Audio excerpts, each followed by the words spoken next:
In 10, 9, 8, 7, 6, 5,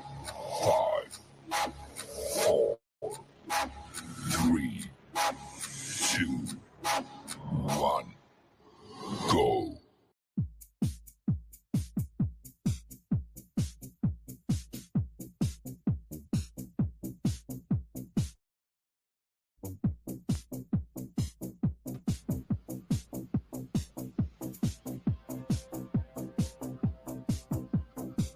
What's up? Hey, what's going on, man? Living the dream, baby. Living the dream. Boy, you sound much better. I can tell that already. Man, all jacked up on Mountain Dew, baby. Looks like the pitcher center just perfect, so you're holding the football right in front of you, just like it should be. Fumble. How's it going, Kevin? Long time no see. Seems like it's been ages since we've been able to get together and talk XFL football, USFL, spring football, NSFL. Fill in the blank, man. I don't know. I don't know. We'll see soon enough, won't we? Yes, we will. So who was supposed to bring in our guest? Did we ever get that figured out? No, we did not communicate on that. But hey, I got a Dragon's hat on. Life is good. You've got a Dragon's hat on. Oh my lord! You Is know, that like a rest in peace hat or what is that? I finally came out of the closet, so to speak, the other day and said, my favorite team all along, and the team that I kind of hitched my wagon to, so to speak, was the Seattle Dragons. I never told anybody that because honestly, I just root for the league in general. I root for spring football in general, USFL, you name it. Gotta love it. Gotta love it either way. So until we hear from the main switchboard as to how they're going to bring our guest on. Bring him on. It's going to say, who's back there? Who's back? Hey, there we go. There we go. I'll let you introduce him. The man, the myth, the legend, James Larson himself. One of the big daddies of spring football.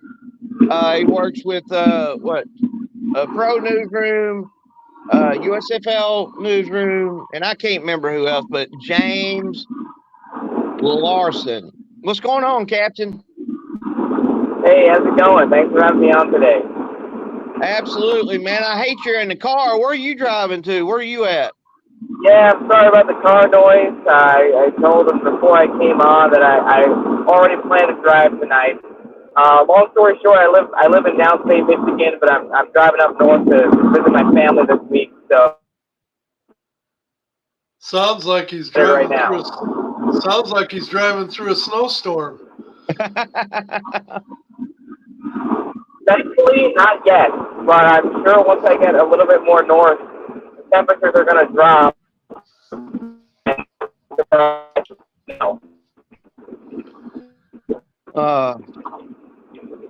You're getting a taste, Brett, of what it was like a couple weeks ago when you were talking. Silence! That was not my fault. I'm blaming that one on Dirty. Okay. I'll second that motion.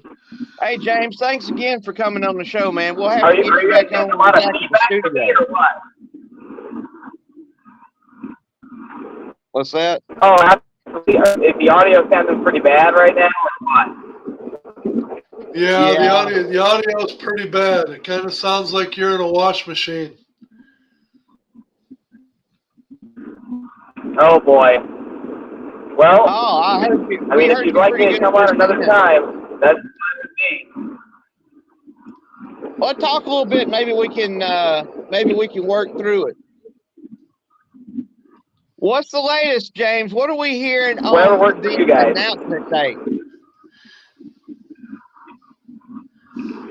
So that, to me, is still a bit of a fluid situation. And something that Howard Balzer pointed out today, that it's still fluid. We're expecting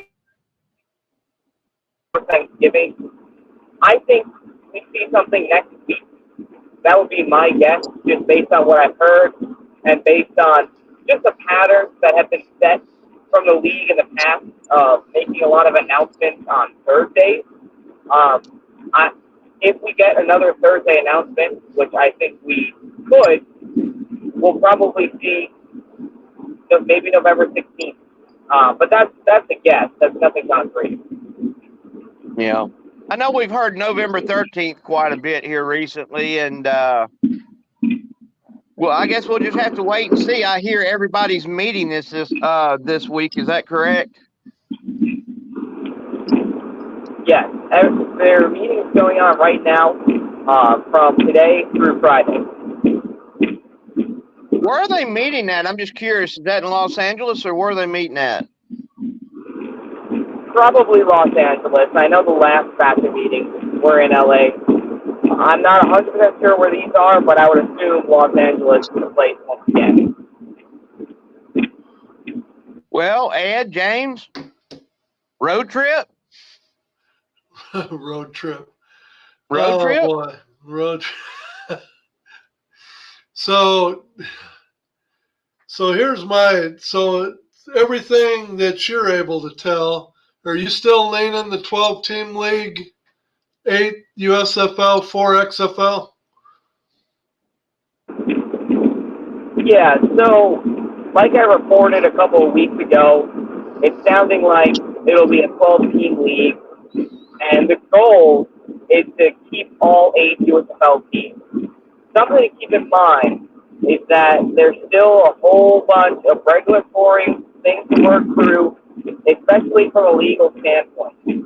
So while the goal is, from what I've been able to gather and from what I've been told, while the goal is to have all 8 USFL teams stay, there is a chance that we see a different spread depending on how things play out with the legal side of things for like stadium leases, right?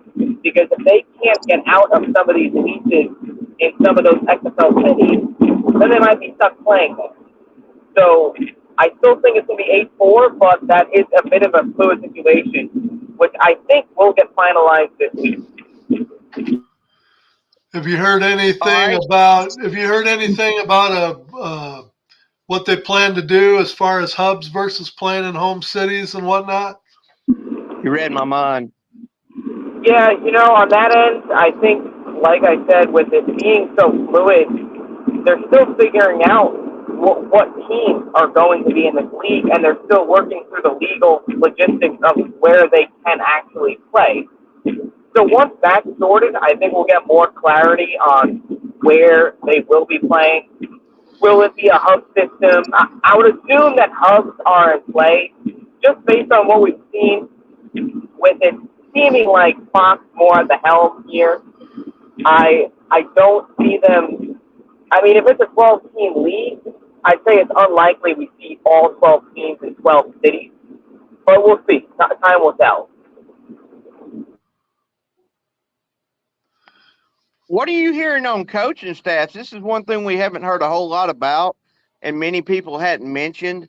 Isn't it true that the XFL has larger coaching staffs, and the head coaches seem to make a good bit more money than some of the USFL coaches? Have you heard anything on Stoops or Becht or, the Roughnecks coach, if he's going to hang around, even if the Roughnecks might be replaced by the Gamblers? Is that anything that you're hearing or no? Well, to an extent, there are some things I can't comment on right now. Again, with it being so fluid, it's tough to know who's actually going to be involved at the end of the day, right? I mean, if we see 4 XFL teams drop off, of course, that would mean that some of those XFL coaches would be dropped or maybe moved to a team if there's no coach, right? I mean, Memphis is a good example of that because we know Todd Haley is out. He won't be returning next year. So that's an opening there. We could see somebody land there, whether it's someone from within the USFL circle or, in my opinion, we could see someone from the XFL swing over there. We'll see. Again, it's fluid, so it's hard to say. Your point about contracts is pretty accurate. I mean, the XFL was spending a good amount more money than the USFL, so those coaching contracts are definitely bigger on the XFL side of things. So will that play a factor? I'm sure it will to an extent, and really will come down to which coaches want to stick around. And we don't know what the structure will be like in a new league. So, again, that's something that's fluid that we'll just have to watch and see how it plays out. So when you talk about, you mentioned earlier, you talked about the goal is to have all 8 USFL teams make it. I guess I'm struggling a bit with, I don't want to play this XFL hat versus USFL hat, but I'm just trying to understand how they're going about picking what's the best fit for this new spring league merger.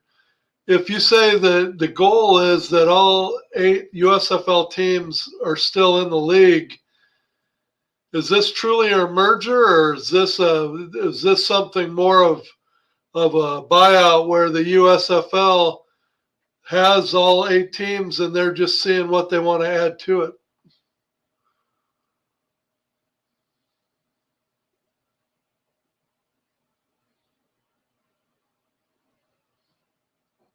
James, are you there? Oh, he muted himself. You're on mute. I believe you accidentally muted yourself, James.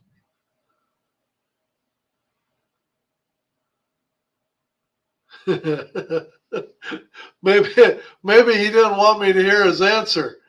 Yeah, maybe he didn't want to answer that. Hey, James, you're muted, bud. Did you mute yourself? Well, this is what happens when you're traveling. But we were aware that he was traveling. He's going to see his family. Maybe he can unmute himself shortly. Yeah, that's a good question, Ed. I don't quite know. I don't understand why it's the goal if XFL teams have team leases and the USFL does not have some stadium leases. Why would that necessarily be the goal? I mean, maybe that has something to do with the reported, what we hear, the obsession with the Gamblers replacing the Roughnecks in Houston, which nothing's in concrete. Nothing's been, that's just a lot of the rumors we're hearing. Well, looks like we got, we had some ghosts jump in for a little bit there, but they went right back out again.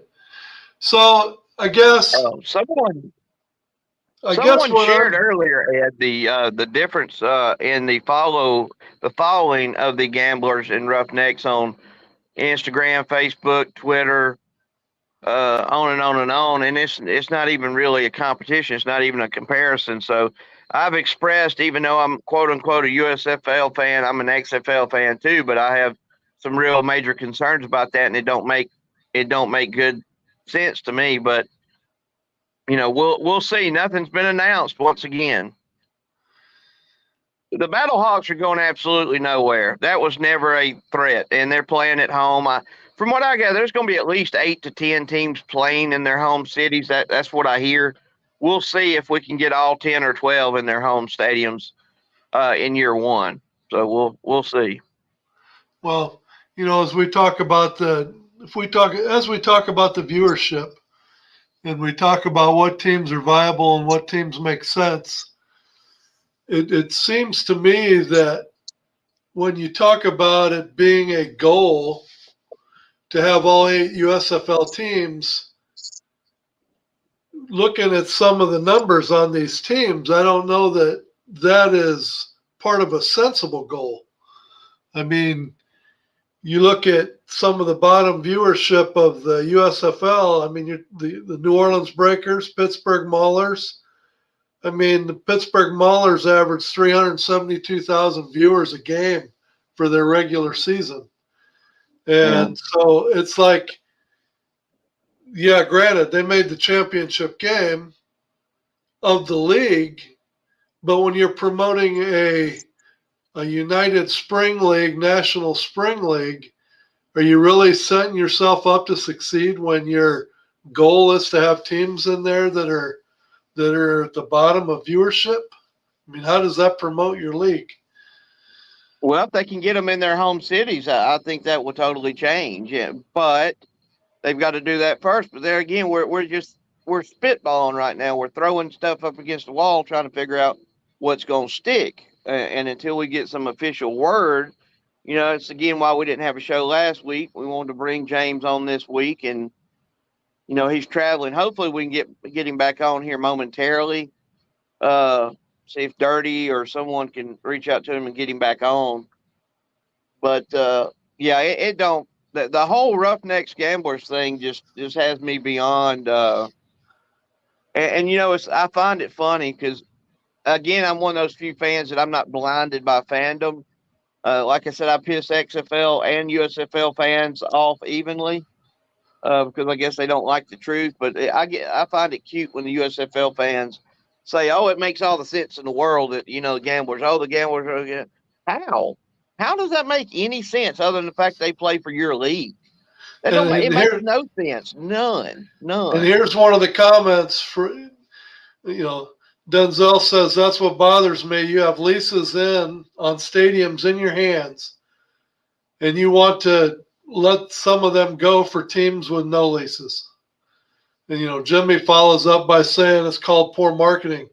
You don't need to get me going on poor marketing. I know all about poor marketing. All you have to do is put the 23 season of the XFL up on a billboard, and that's your perfect prime example of poor marketing. So we don't even need to go there. Yeah.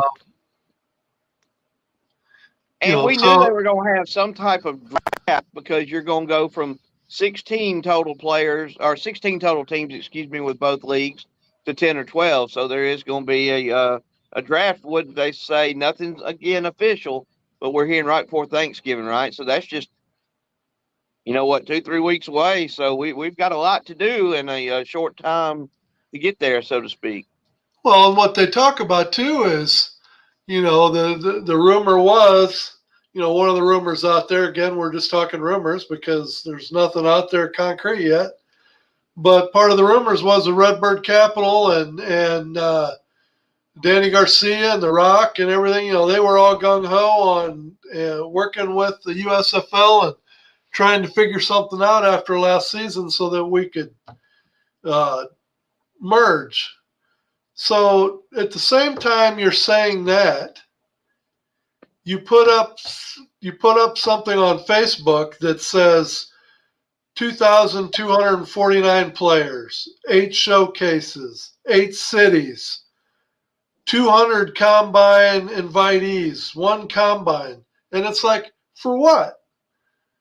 All that expense that they went through this whole off season, having all the showcases in all the cities, having all these athletes show up, get invited to the next step, the official combine, getting their hopes up, and all the expense that goes, not only with the XFL, but all the expense of those athletes that made their way to these cities to showcase their talent, to try and get on a team and get their career going.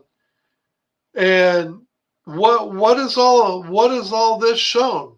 I mean, they've done all this, and now they don't even know if they're going to have a draft before the season. It just seems to me like it's just a colossal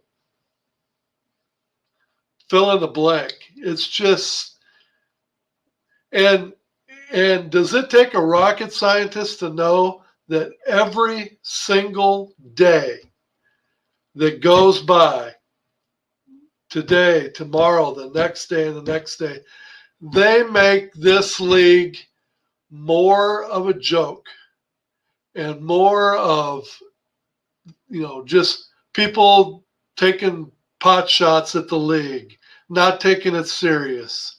I mean, at some point in time, you guys want a league. You got to act like you want a league, and you got to try and get the information out there and get these fans excited and rally around something. Right now, it's just, I mean, good God. I mean, where am I? What am I saying that's out of line, Brett? I mean, Well, I mean, they both leagues said business as usual until this happens. But from everything we've heard from multiple sources, I mean, it's done. They're just ironing out the details, and again, I feel like not poking at one league over the other. I feel like one league has spent way too much money in areas they shouldn't have spent money in. And didn't spend nearly enough in marketing, and the other league probably should have spent more, and that's tried everything in their power to get more teams in their home cities, and here we are. Like I said, I'm still very excited and pumped, and know that this merger is big for spring football, and it's really, we'll be talking about this 5-10 years from now, and I know that, but in the meantime, like you said, there's again, a failure to communicate. And I'm sure part of that is just, the kind of, I think they might be letting some of this leak out here and there just to keep the fans updated, because they really can't say anything until, pen meets paper at the final, whatever. I don't know. I know that between this week and next week, there better be announcements, and it better be everything. From what I gather, we should be able to get access to and find out everything, except for the final schedule, which I keep hearing is mid-December because of the two soccer teams, one in Arlington and one located in DC. And that's why we can't get a schedule sooner than that. Maybe I'm wrong. Maybe I heard wrong, but it kind of falls in line with the other two XFLs. So okay, guys, as your producer, I'm going to apologize. James was driving through a bad area, had some service. He cut out, but James Larson will be on next week when he has more time and he has a better cell phone service. So that's my fault as your producer. We figured as much, didn't we? But hey, at least we got Brett actually doing it. At least we got Brett actually not breaking up every 5 seconds.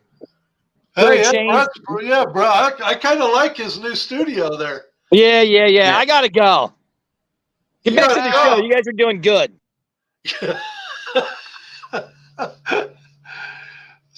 Well, see, outside a liquor store or a Chuck E. Cheese, I couldn't tell. It's probably a coin flip, So James Larson will be on next week. That's even better news, because I got a feeling he won't be driving in the car, which is fantastic. Yeah. I mean, well, the Battlehawks, I got to say, the St. Louis has at least come out this week with the big Facebook picture that shows a guy holding up a Cause Law sign still. So, I mean, they've at least went through the trouble of posting something on Facebook. So, I guess that's a positive sign for their new marketing group coming in, that they can at least get something out on Facebook, right? Well, I mean, in all fairness, I mean, they're probably like us and all their friends and family and everybody asking, like, what the hell's going on, and they're like, well, we don't know, or we can't say, or someone said, we should, hear by the end of this week. And somebody said, well, it could be next week. Man, if I had $1 for every rumor we've heard or whatever in the last 3-4 weeks, I mean, we could go on vacation. It's just yeah, and Coach Beck a year ago, before leading up to the 23 season, he made, periodic flights to St. Louis. He had different bars, different town halls that he put together where he talked to the fans, got everybody riled up, got them ready to go for the season. And we're not even hearing that. So at this point, I don't even know that we have a coach. I mean, so if they're that tight-lipped where they can't even talk about coaches or anything like that, I mean, God, I mean, help us, because, guys like you, guys like me, Dirty A-Train, SAJ, I mean, you can go across the league, and everybody that's put blood, sweat, and tears into trying to make this league a success, getting paid not a nickel, just doing it for love of the game. Yeah. And we can't, it just seems like we can't get anyone from the league at all to even scratch our back for 2 seconds. It's I don't know. It's ultra frustrating, but again, I got involved with, pushing and promoting these leagues like in 2019. So I've seen it all, somewhat. I mean, I know it's a recent history, but you had the AAF in 2019 leading up to XFL 2020. Then COVID hit that, and then you had the spring league, which was nothing more than a dress rehearsal for the USFL. Now you've had 2 seasons of USFL and 1 season of XFL 3.0. And now we're headed to a merger between the two, which, like I said, hey, I'm all about it. I really think, both leagues, strengths and weaknesses, it works out perfectly. But at what point do, say something. Excuse my language, shit, say something. I mean, damn. And then they wonder why, like XFL 3.0 wondered why they didn't hit their financial markers, why they, dropped so much from 2020. Well, here's your sign, you dumbasses. I mean, I just wonder what. I wish I had a crystal ball to know what attendance, if attendance, I'm sure it has, is how much it's been hurt by what's gone on the last couple months. Instead of, heading into the holiday season, if you could have been promoting ticket sales, season tickets, how many people would have went ahead and bought season tickets for gifts for themselves, planned trips, and here we are heading into the holiday season. We don't even know if there's going to be a game in this city or that city, what teams are in, what teams are out. Will there be a game? But, oh, by the way, every day we're going to post a thing, buy your ticket deposits now, buy your season tickets now. And it's like, buy them for what? Are we going to have a team? Are we not going to have a team? Where are we going to be playing? I'm not going to put a deposit down for tickets if I'm in Seattle and I get assigned to St. Louis Hub and I'm never going to have a home game. I mean, I don't know what they expect.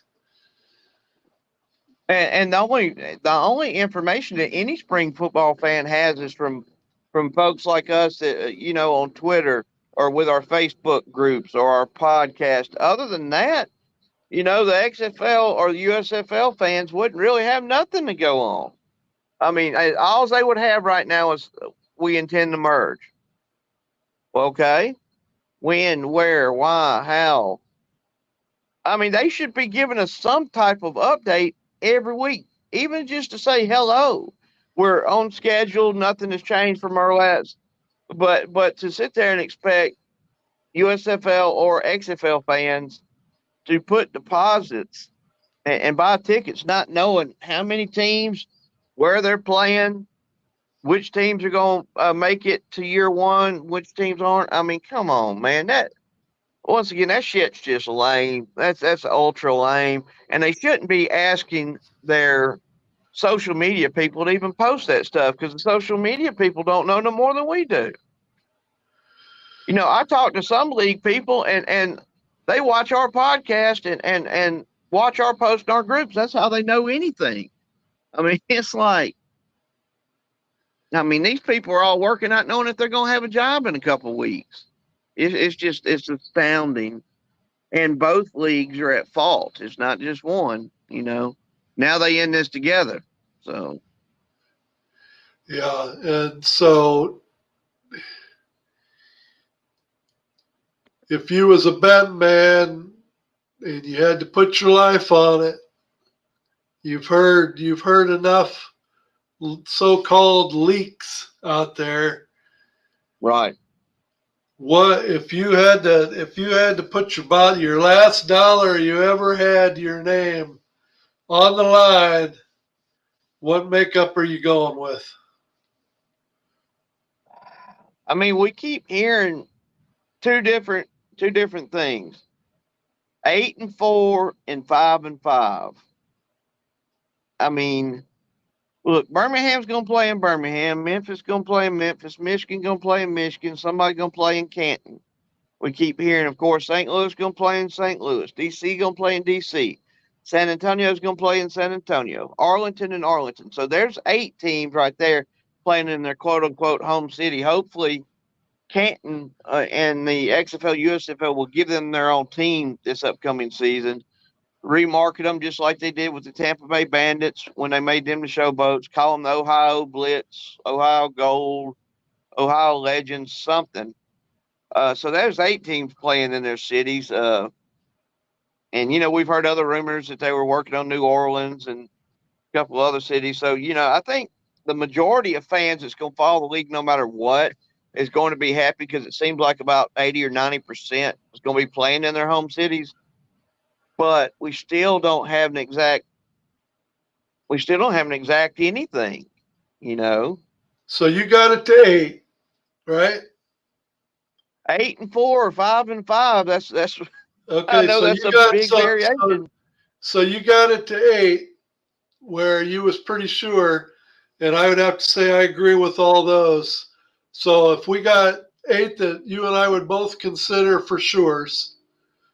Okay, so now we got to get it to 10 and we got to get it to 12 for the sake of argument. Between the two of us, who's going to be the 4 additional teams that are going to get in with all the rest that are left? So we can go one at a time, and you can say a name, and I'll tell you whether I agree or disagree, and we'll get it to the 12. Well, we'll stop at 10 first. All right. Well, on the XFL side, of course, I mean, if that's what you're talking about, I still have a feeling about Orlando because Danny lives in Orlando, and just some of her Instagram posts leads me to believe that she's still going to be included in the league. So I've got Orlando because it's right there along, you know, with all the other cities.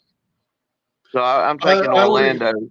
I would agree. So in the group of 10, then we've got Orlando now as the number 9 team. Who's the number 10 team? I'm assuming is going to be coming from the USFL. So is it going to be somebody like the Stars? Is it going to be the Gamblers? Who do you think's the number 10 team? I keep hearing from the USFL side the Stars because for some reason they really like that team to possibly be the Ohio team. They like the uniforms and stuff. They would change the yellow to gold, you know, for the Hall of Fame and the gold jackets and all that. I've heard that from multiple USFL sources. So I would go with Philadelphia. Okay, so that gets us to the magical 10. And so we got to get to 12. And the teams that are still out there is Vegas, Seattle, the Roughnecks from the XFL. And then you got the Generals, Breakers, and Maulers. Oh, wait, am I right on that? Yeah. Yeah. So I will say to get to, let's go with 6 and 6 first, okay? We'll do a 6 and 6 scenario. I would say that the 6th team from the XFL then would have to be the Roughnecks. And the only reason I would say that is because Vegas and Seattle are out in La La Land. And if it's all about costs and trying to survive and revenue generation, you're looking at the teams that Vegas was dead last in butts in the seats. Seattle was dead last in viewership in the XFL. So I'm sorry. I mean, I unfortunately, I mean, I agree with you about Seattle. Their attendance dropped like a damn, like the Titanic in 2023 over 2022. It dropped significantly, and then, like you said, their viewership was last. Vegas was a damn mistake from the get go. That was, don't even get me. That was one of the things that I really got riled up about, was the whole Vegas venture. That should have never transpired whatsoever. And I'm not going to argue with anybody about it, because I know I'm right. So, I mean, well, I mean, the thing with Seattle is, you know, they want to say that the schedule makers didn't do them any favors, that they gave them Thursday night games, whatever. Okay, so if you want to make that argument about the schedule makers, okay, that affected their butts in the seats. But if the time is bad, the viewership shouldn't have suffered, because if I can't go to the game because it's too late or whatever, I can sure damn well. I'm a fan. I can sure damn well tune in on TV and watch it. Yes, sir. So if you got the home fan base not even tuning in to watch it, then they dug their own hole. I mean, if they don't get into the league, they dug their own hole. And did I enjoy watching Seattle play? Yeah, I did. I couldn't stand Danucci. I thought he was a terrible look for the league. I thought he was a chump. I thought he had no class. But the Seattle team as a whole, Seattle was very talented, talented team. They were a fun team to watch. And they come to St. Louis and they kicked our ass. When we needed the game the most, they came in to St. Louis and they kicked our ass. So, I mean, there's nothing from a team standpoint that I got bad to say about Seattle. It's just that you're going to have a hard time crying foul if Seattle is out by, you know. They did it to themselves, man. And you know, like one of my admin in my group that helps me out. And by the way, I'm going to give a shout out to my group. XFL and USFL fans, formerly known as that. Right now we're called the National Spring Football League. I haven't changed it back because we have no idea what the name's going to be yet. So we're just kind of in a holding period. But Reed is one of our admin in that group. And he's from Seattle. He's a Dragons fan. He runs the Marcast show, YouTube, you know, Twitter, and he follows the league just like Mike Mitchell, just like James Larson, XFL News Hub, all those different, I guess, buddies that we've become friends with that do nothing but pretty much cover these leagues. I asked Reed the other night, and I kind of knew the answer beforehand, but I was hoping he knew something I didn't. And I said, Reed, what's the chances of Seattle coming back this year? And I said, right now, because I know it's fluid. And he said 0% chance. Because, you know, they're way out west and, you know, they're trying to save money. And I brought up, I said, well, the attendance and viewership didn't do y'all no favors either. And he said, no, it didn't. So, I mean, I hate it. It don't mean they can't bring them back at some point. I really wish they would. But there again, you know, they got that new little hockey team there in Seattle. And I'm sorry, I don't even call it. I can't watch it anymore. When I grew up and was watching hockey, it was a tough sport. Now it's like ballet. I just can't. I'm not interested. But you know, Reed missed a couple Dragons games going to those hockey games. So how many other Seattle people did that? I mean, they just. I was really, really. That was the one thing I was more disappointed than anything was Seattle's support for the league and their team last year. I wasn't expecting that at all. Yeah. So basically basically we're in agreement then that if it's a 12-team league and it goes 8-4, then it's DC, St. Louis, Arlington, and San Antonio. Yeah. Any variation of that, who the next two are in, who are out. Right. Would I like to sit here and tell you I got inside knowledge and I know this is the way it's going to be? No, I don't. But if you're any kind of a numbers guy and you're sitting in the room and you're trying to do the math and make the numbers work, there's just too long a distance between Vegas and Seattle when you look at the demographics of all the rest of the league and where the teams are situated. Yeah. I mean, so does Orlando deserve to be in the league any more than Seattle does? Hell no, they don't. But they sure fit into the geographic a little bit better. Right, so. Right. And Danny lives there, but again, I would be really surprised if Danny and Dwayne is involved moving forward. I would be really surprised if they have much say-so from what I gather. And I've also heard, I guess maybe you heard something different, but I was told by multiple people, Danny and Dwayne didn't want the merger. They didn't want Red Bull. Yeah. I know where your mind's at right now. Yeah, I need one, but Mountain Dew will work. Redbird. They supposedly did not want Redbird to reach out to the USFL and Fox. They wanted to give it another year or two before they did so. And Jerry's like, why fight it? Let's just see if we can make it happen. And here we are. Now, that don't mean that's fact, but I've heard it from multiple people. And it was weeks ago, but when all this started, that's Dwayne and Danny was supposedly not happy. Now, I don't know if they will hitch their wagon with the team and just roll on with them. I would like to see Dwayne stay on board as a pitch man because he does have so many followers all over the world. Not being ugly, but I really don't see what in the hell Danny brings to the table other than some horrible tasting clothing. But that's just me. Well, so the XFL teams that are in, no matter what, I think, or I feel anyway, DC, St. Louis, Arlington, and San Antonio.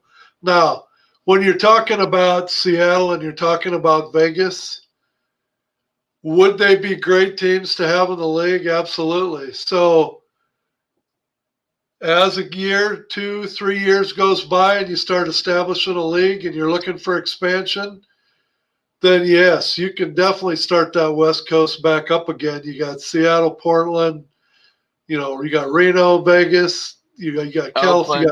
You've talked about Oakland. So yeah, can they get the West Coast involved? Yeah, they probably can, but at the end of the day, if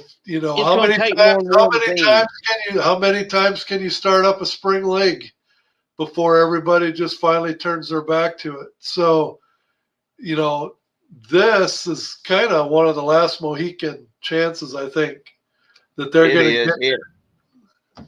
It is, but I mean, look, there's no doubt in my mind there's a market for spring football. Unfortunately, some things we couldn't control, some bad mistakes, there's multiple reasons why it hasn't worked.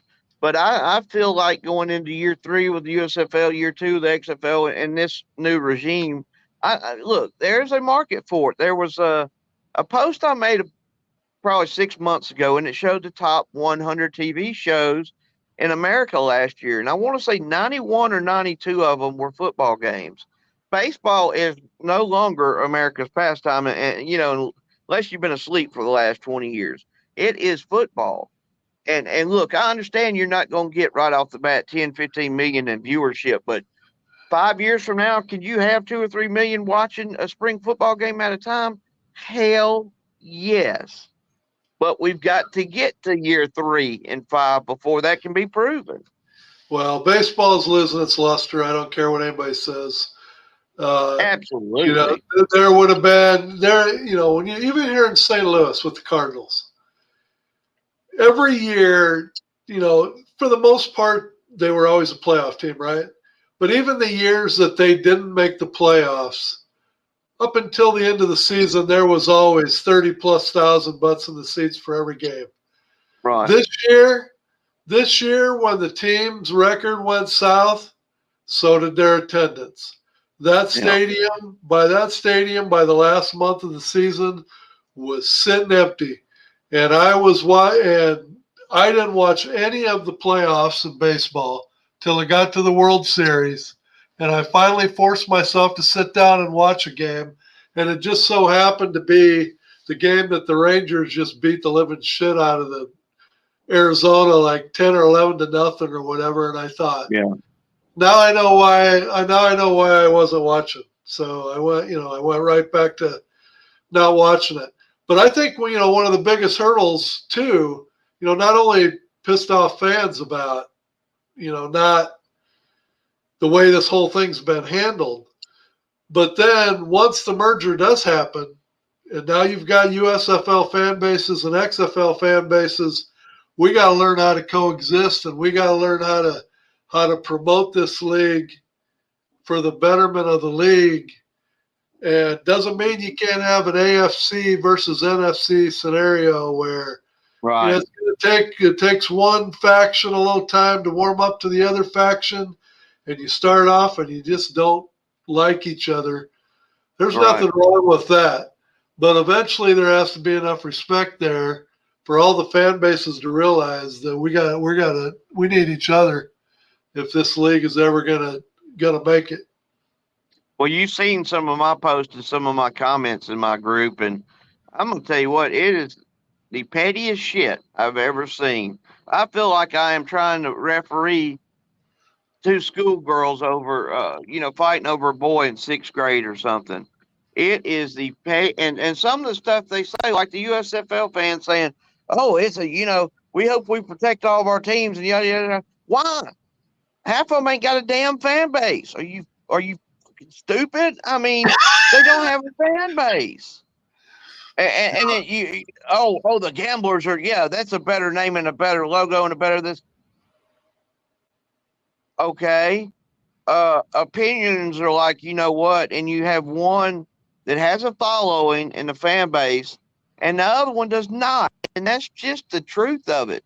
And I mean, these XFL, what I call XFL and USFL fanboys, I ain't ever seen nothing like it. Don't let facts get in the way of their opinion. I've never seen something in the last year I've seen people say. I am absolutely just astonished at the stupid level. The stupid factor is on a whole nother level. And that's why I say you can put the Gamblers on one side of the screen, you can put the Roughnecks on the other side of the screen. And if you're truly talking about what's best for the league and what's best for fan bases going forward, it's not even a conversation. The Roughnecks are in. That's why I was trying to hit on James, and he didn't get a chance to answer me when he made the comment that it's the goal of the USFL to keep their teams. And I was like, why? Why is it the goal to keep the Gamblers when you can knock them out, put the Roughnecks in, and you're already instantly better with attendance, you're instantly better with viewership? That's what I'm trying to figure out when they keep talking about the goals and all this. The goal should be able to be profitable, get all these teams in their damn cities and grow this league, not just say, "Hey, I got my team in the city, so I'm winning." You ain't winning shit. You're not winning. What are you winning? Getting your way? This ain't about getting your way. This is about making the league successful. And that's where Danny and Dwayne screwed up so much with this version of the XFL. They were so worried about what they wanted. So worried about them and me. We don't give a shit about you. And it don't matter what you want. It's what the fans want. It's what they wanted. It's, they love 2020. So did you. That's why you bought it. So then you go and change everything? Well, that's sharp. That's real good. The Rock loved the idea on the opening weeks of going to all the different home fields, flying from one city to another Then to he be disappeared for be 9 there weeks. on opening day. And then when St. Louis finally got a home game in week 4, when everybody thought, we're going to get to 40,000 fans, which we didn't, but we came damn close. Everybody and their uncle would have gave you $1 and said, The Rock is going to be here. And everybody waited and waited. And when the lights dimmed, everybody was on their feet because they were going to see The Rock come out. And he didn't even show up. And it's like, that's when you realized, how can you be a wrestler in the WWE and who markets yourself to the hilt, knows what marketing does to the bottom line? How can you then turn around and not apply that in a league that you're trying to run and get off the ground and promote, that you just drop the ball?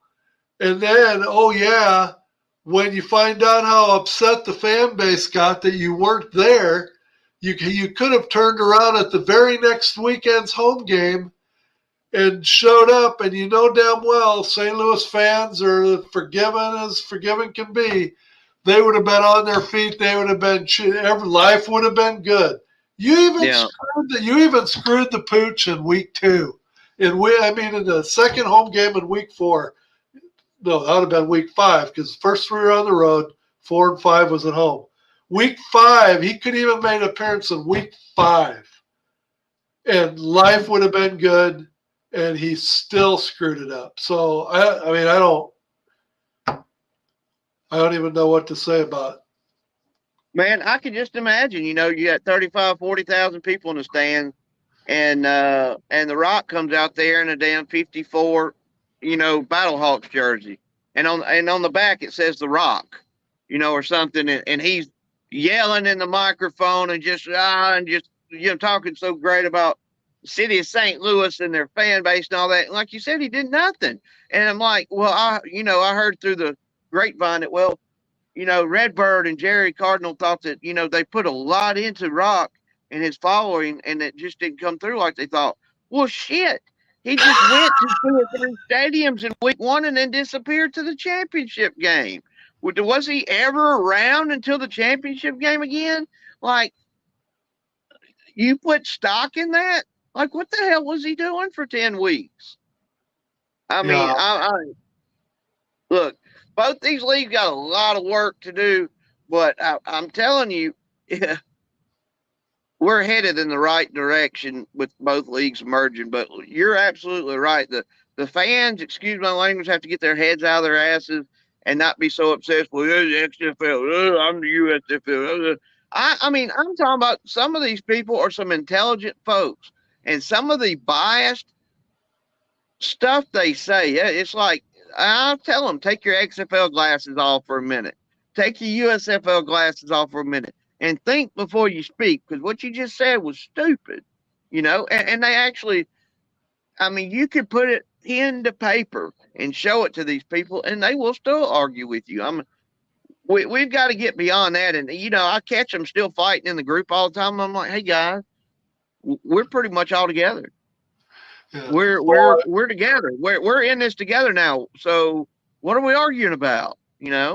Like Rob says, this new merged league is going to need the right people in the right places, and the league can really take off. Otherwise, if you aren't seeing the dedication from the top, how can you expect a good product or to even turn a profit? All you got to do is get management in place that understands the value of their fans. Until they start valuing their fan base and promote their league and make people love their league and give them reasons to love their league. I agree with you, Wayne. Let's play football. Was it United by Football, for the love of football?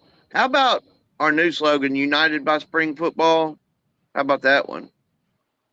United by the love of spring football. I don't know, but well, let me give you a scenario. All right, I'm a Birmingham Stallions fan. I live in Tuscaloosa. I'm 45 minutes from the stadium if I blow and go from the house down the interstate. Just and hold on a minute before you finish.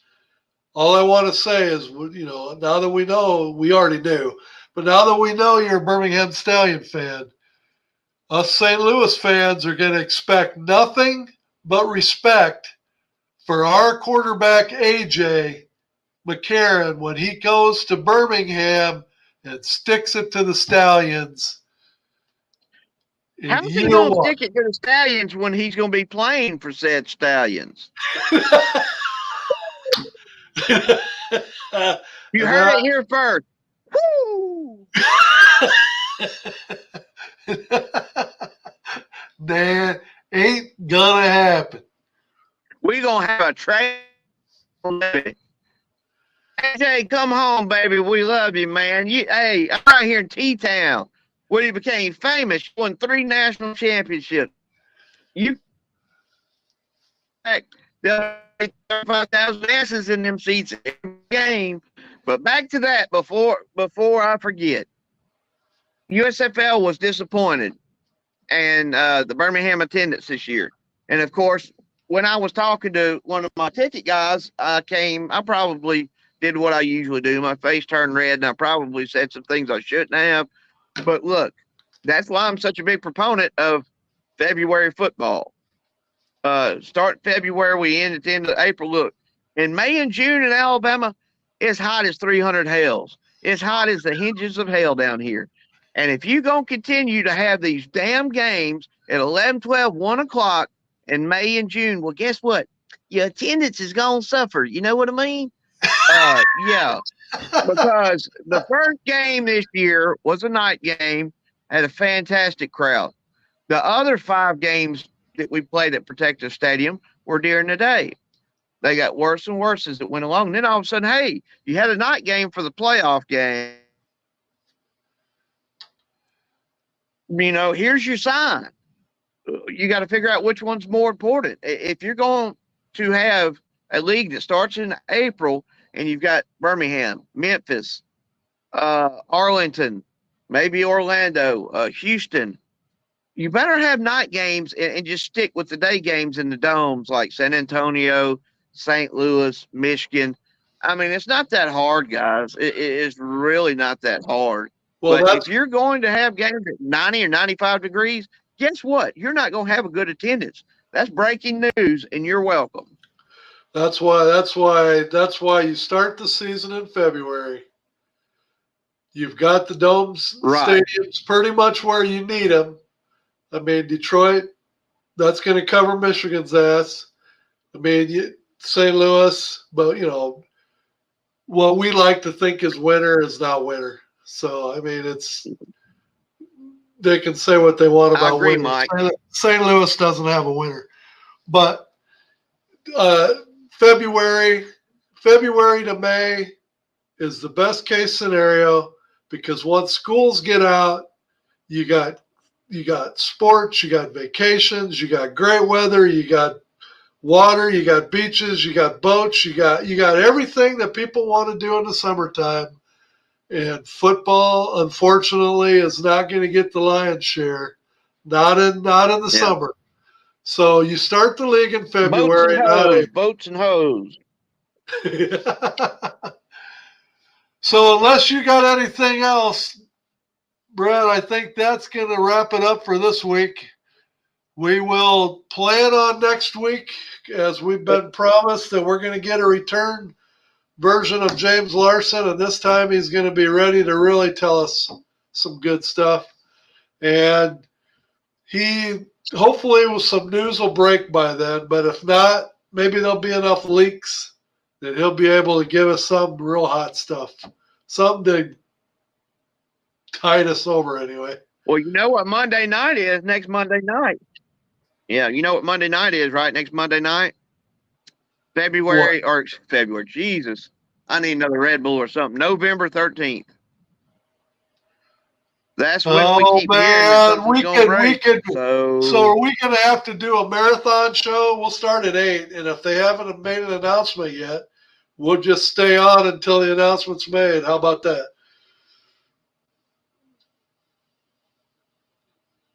See, I froze him up. He can't even.